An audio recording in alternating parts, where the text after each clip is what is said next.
Fait que ce matin, je vais être court, mais je veux partager sur la joie. Êtes-vous joyeux? Si vous ne l'êtes pas, c'est le temps. C'est votre héritage, la joie. Vous êtes appelés à être joyeux. Fait qu'on va regarder ça ensemble vite. On va lire un verset dans la parole de Dieu. Puis on va parler de la joie. Au travers de tout ce qu'on vit ici présentement, Christian l'a témoigné tantôt, les gens sont ouverts à Jésus-Christ, sont ouverts plus que jamais à l'Évangile. Pourquoi? Parce que présentement, le monde est ébranlé au complet. Le monde est ébranlé. Les fondements, la vie des gens est ébranlée. Tous ceux qui vivaient dans l'espérance d'aller en Floride l'hiver, passer leur temps en Floride, viennent de s'effondrer pour beaucoup. Beaucoup, tout ce qui était planifié, retraite, peu importe quoi, il y a plein de choses qui est venu bousculer la vie des Québécois et du monde entier à travers ce qui se passe. Et ça peut faire en sorte que ces circonstances-là me volent la joie de vivre. Mais la Bible dit que la joie de vivre ne vient pas de ce que je vais faire ou ne pas faire. Elle vient en Jésus-Christ. Elle vient en Dieu. Elle vient, la Bible dit que Jésus-Christ est la joie de mon salut, la joie de ma délivrance. Ma joie ne dépend pas de mon état. Elle dépend tout simplement de en qui je mets ma confiance. Et si je la mets en lui, ma joie va être débordante. Tout le temps. Tout le temps.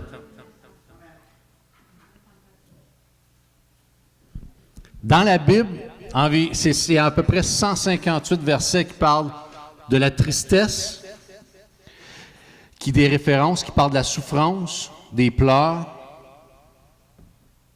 et au-dessus de 500 versets parlent de la joie et réjouissez-vous. Ça indique beaucoup. Ça indique que ma joie doit être beaucoup plus élevée que la tristesse. Est-ce que ces choses-là vont venir? Oui. Mais ma référence, je suis appelé à aller à celui qui me procure la joie. Une joie céleste. Et c'est pour ça que ce matin, Dieu veut nous rendre conscients. Ensemble, il veut ensemble, ce qu'on s'excite les uns les autres, c'est d'être conscient de la présence de Dieu. Cette conscience-là fait en sorte que je vais vivre, expérimenter cette joie abondante. Pourquoi? Parce que je la trouve en lui. Toute la richesse, tout ce que Dieu a prévu, l'héritage que vous avez, elle se trouve en lui. L'héritage que vous avez ici sur terre, les biens que vous avez ici sur terre, ils sont passagers. Vous allez les laisser ici. La seule chose qu'on emmène pour l'éternité, c'est l'héritage de Dieu, de sa présence. L'héritage d'avoir communié tout simplement avec Jésus-Christ ici-bas. Et j'aimerais ce matin, juste vous dire, dans le temps qu'on vit ici, les gens ont besoin de joie plus que jamais. Plus que jamais. Les gens sont fatigués d'entendre tout ce qui se passe, même sur les réseaux sociaux. Les gens ont besoin de cette joie. Et comme mon frère Christian a partagé, lui partage tout simplement la joie d'appartenir à Jésus-Christ et de découvrir cette relation-là. C'est ce qu'on est appelé. Et j'aimerais juste vous rappeler la même chose qu'Isaïe. Isaïe 61, verset 1, ça dit « L'Esprit du Seigneur l'Éternel est sur moi, car l'Éternel m'a oint pour porter de bonnes nouvelles aux malheureux.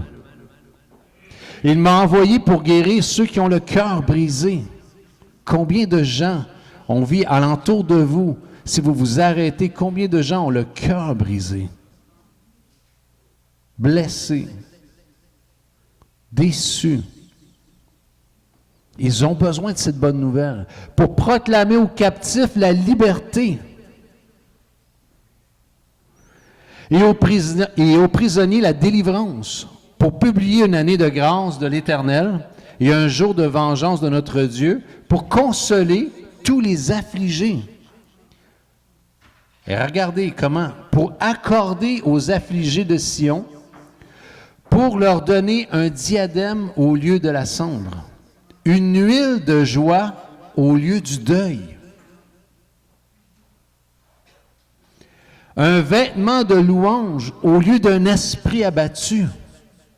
Combien de gens ont l'esprit abattu présentement? Et moi, je remercie Dieu de vraiment de découvrir cette joie qui est en dehors des circonstances de ce monde, mais la trouver dans la parole de Dieu. Et juste vous rappeler une chose, une des stratégies de l'ennemi sur nos vies, c'est de nous tenir loin de la parole de Dieu. Vous savez que l'eau, on a partagé ça dans le cours, justement, à l'écoute de Dieu. Ça dit que des sources d'eau vive vont sortir de notre sein. Jésus dit, je vais te remplir, ça va déborder. Mais aussi, l'eau, ça dit que la parole de Dieu, c'est l'eau vivante. C'est ce qui nous désaltère, ce qui vient nous rafraîchir, qu'est-ce qui vient nous rencontrer. Mais ça dit aussi, dans l'Ancien Testament, on voyait ça, et moi, dans le passé, je suis allé faire un tour en France, puis j'ai visité une ville fortifiée. Puis une ville fortifiée, ce qui est intéressant, quand tu étais les ennemis, tu voulais attaquer la ville. C'était pas facile de rentrer. Et souvent, les villes fortifiées, souvent, tout le temps, ce qu'il y avait, tout simplement, il les bâtissait près d'un cours d'eau qui passait dans la ville fortifiée. Pourquoi? Parce qu'on peut se cacher, mais tant qu'on a de l'eau, on va être rencontré. On va vivre. Mais la première stratégie de l'ennemi, quand il veut attaquer la ville, c'est quoi? On coupe l'eau. S'il coupe l'eau, c'est une question de temps, de jours ou de mois. Ils vont être obligés de sortir et se battre, sinon ils vont mourir. Et c'est la même chose. Dieu fait en sorte, garde cette parole plus précieuse que jamais. L'ennemi veut la couper dans nos vies. Et c'est pour ça que c'est important. Et j'entendais récemment des gens qui me disaient, tu sais quoi, je ne lis pas la parole de Dieu. Je suis chrétien, mais je ne lis pas la parole de Dieu. Je vous encourage. Prenez du temps à lire la parole de Dieu. Quand vous lisez sur la joie, là, faites-en votre prière. Tu dis, Seigneur, cette joie-là m'appartient, je ne la vis pas. Je veux l'expérimenter aujourd'hui. C'est ma prière, c'est mon héritage. Tu dis, je le veux ça pour ma vie. De savoir, de connaître Dieu, je ne peux pas le connaître en dehors de la parole de Dieu. Je dois prendre ce temps-là, même si c'est un petit peu, je vous encourage, juste d'ouvrir ce livre. Commencez par, si c'est nouveau pour vous, commencez par l'Évangile de Jean. Vous allez voir à quel point Dieu vous aime. Il va venir vous rencontrer et demandez-lui de vous rencontrer. Je vous promets qu'il est fidèle. Il va vous rencontrer. Et ça dit ceci, un vêtement de louange au lieu d'un esprit abattu, afin qu'on les appelle des térébintes de la justice, une plantation de l'Éternel pour servir à sa gloire. Ils rebâtiront sur d'anciennes ruines, ils se relèveront d'antiques décombres et renouvelleront les... Et j'aimerais juste un petit peu plus bas, verset 10. Je me réjouirai en l'Éternel. Mon âme sera ravie d'allégresse en mon Dieu, car il m'a revêtu des vêtements du salut. J'ai été revêtu de Christ. Il me revêt de son amour, de sa grâce, de sa bonté, de sa joie, de sa paix, de son assurance. Rien ne peut m'arriver sans que ça passe par lui. Rien. Si quelque chose arrive dans ma vie, j'ai tout simplement à venir à lui et de connaître ses voies. De connaître ses voies, de connaître son cœur. Ainsi, le Seigneur l'Éternel fera germer le salut et la louange. C'est ça qui est appelé à sortir de nos cœurs.